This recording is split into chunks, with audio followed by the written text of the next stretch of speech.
What's going on, guys? It's your boy Andy Matrix. I am here at Sankaku Complex. I don't know what the heck is going on with Sony. I mean, seriously, what the heck is going on with Sony? Because, like, it seems like I don't know.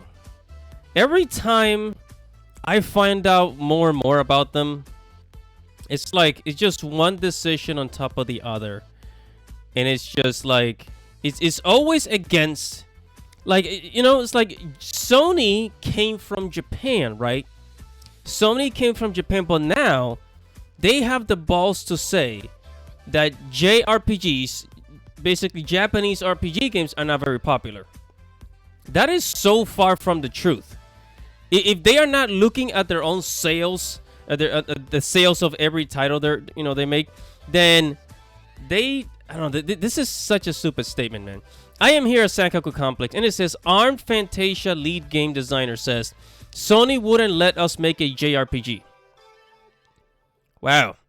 I guess they're really an American company now.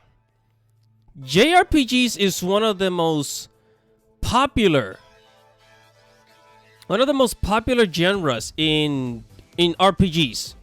Like, I know there's Western RPGs like Skyrim and in Elder Ring. But JRPGs are super duper popular, bro. But Sony's like, nah, sorry guys, we don't want that. Before we continue on, guys, make sure to subscribe to the channel. Make sure you hit the notification bell for future notifications. I talk about anime, manga, video games, geek culture, Japanese culture. So if you're into any of that stuff, make sure to subscribe, dudes. Anyways, so here at Sankaku Complex, and it says, an interview with Akufumi Kaneko, the lead game designer for Wild Arms, whose new successor is Armed Fantasia, disclosed in an interview that their team tried to get Sony to allow them to make a new JRPG, but were repeatedly denied, with sequels of pre-existing series apparently making far more money.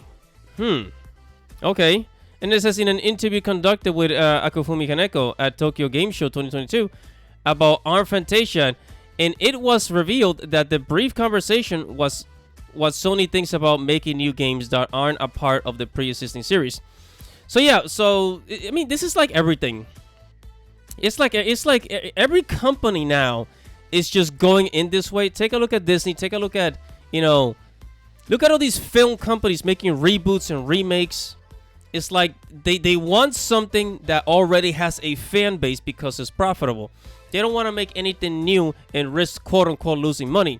When, all these things, all these intellectual properties that they keep remaking, the creativity came out of nowhere, but they don't seem to understand that.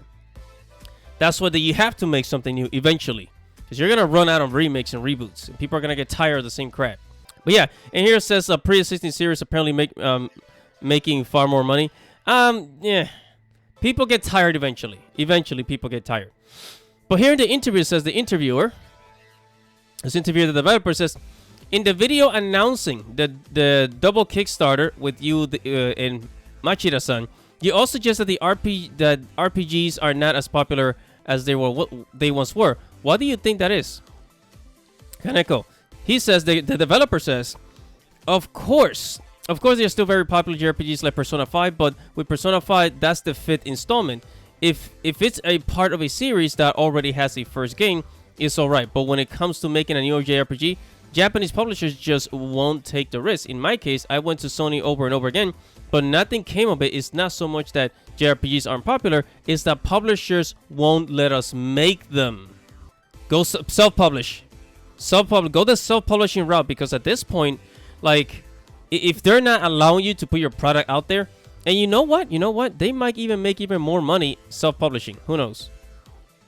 Anyways, then it says, the interviewer asked the question, what do you think would be necessary to convince publishers to make more JRPGs? Kaneko said in English, money, and then he laughs. Of course, if a game becomes a hit and has a good return, it's no problem. Sequels in a pre-existing series make a lot of money. So it's hard for them to lend money to a new title, as it won't make as much. For a Japanese publisher to make a new game is really about the money. Money laughs. Yeah, but here's the problem with that.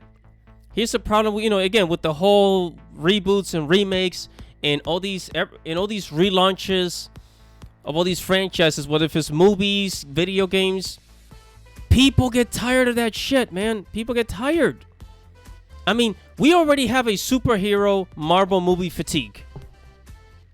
People are I'm tired. Honestly, the Marvel Cinematic Universe ended with Thanos. When Thanos got killed in Avengers Endgame, that was it for me. I don't think that they should have stopped right there. Right? But hey, anyways. And by the way, if you guys are interested in Arm Fantasia, which is like, I guess it's like a predecessor to the Wild Arm series, you guys can go to the Kickstarter. The Kickstarter, Arm Fantasia and Penny Blood. Right now, they have reached, They have reached 379 million yen, which is about, I'm gonna say like $3.5 million, something like that.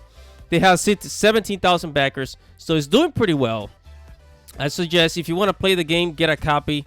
Go ahead and check out the Kickstarter. It is in Japanese. I don't know if they're going to have an English version, but hey, the option is there.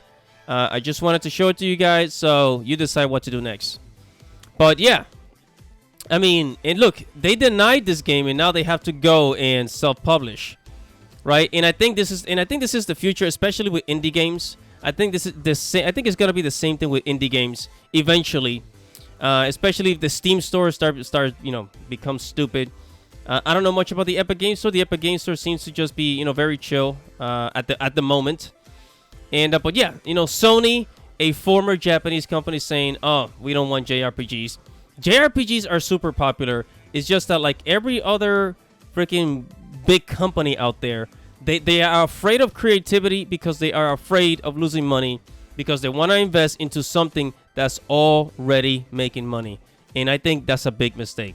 But whatever your thoughts are, make sure to comment below. Make sure to like this video and subscribe to the channel, guys. Hit the notification bell for future notifications. Guys, this is your boy Andy Matrix. Thank you for watching. Godspeed.